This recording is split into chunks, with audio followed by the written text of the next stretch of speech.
எம்ஜிஆர் மட்டும் நல்லா இருந்தாதான், எம்ஜிஆர் நல்லா இருந்தா ஓகே.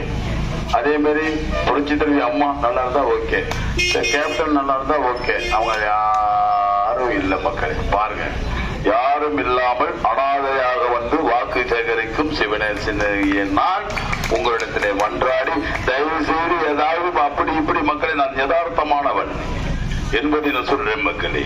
ஆகையினால நீங்க நல்லா இருக்கணும். எம்ஜிஆர் அவங்க முடிஞ்சது இல்லையா? அப்ப எம்ஜிஆர் நல்லா இருந்தாதான் இந்த நாடு முன்னேறும். நாடு யாரு? நீங்க தானே மக்களே. ஆகையினால நீங்க நல்லா இருக்கணுங்க, இந்த நாடு முன்னேற, இந்த நாட்டில் உள்ள ஏழைகளின் வாழ்வு முன்னேற.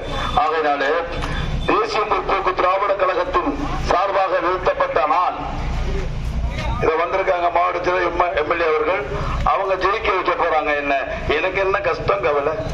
நான் ஜாலியா உங்கள்கிட்ட ஓட்டு கேட்டு இந்த முகத்தை காமிச்சிட்டு போயிடுறேன். அடுத்த வாட்டி கூட நம்ம ஒன்றும் பிரச்சனை இல்லை. நாளைக்கு மக்களுக்கு வந்து உதவி பண்ணுவேன். இவங்க ஐயா சொன்ன மாதிரி இப்ப கறி வெட்டுன்னு சொல்றாங்கல்ல, யதார்த்தமா என் வீட்டுல இந்த பக்கம் அந்த பக்கம் போனோம்னா மீன் வாங்கிட்டு வருவேன். கெண்டை வச்சு தான் சாப்பிடுறது, ஐர மீன் சாப்பிடுவேன். என் முன்னாடி சொல்லுவேன், ஏன்பா அப்படி பண்ற? இதெல்லாம் நான் அலச மாட்டேன். ஆனா எங்க அம்மா அலசி போட்டிருக்கு எனக்கு மீன். என் முன்னாடி என்ன சொல்றாங்க, நான் அலச முடியாது, நீ போப்பா.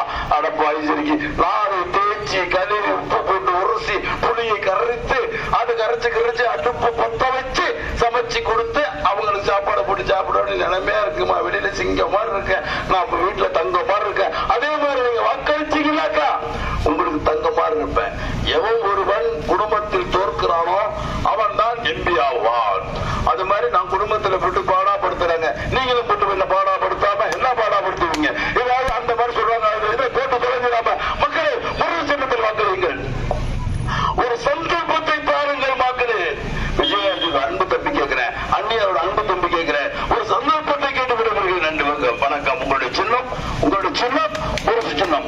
நாளை முதலமைச்சர் யார் சொல்லுங்கம்மா? நாளை முதலமைச்சர் யார்? அப்ப நீங்க யார்? எம்எல்ஏ. செய்திகளை உடனுக்குடனும் துல்லியமாகவும் தெரிந்து கொள்ள சப்ஸ்கிரைப் பண்ணுங்க.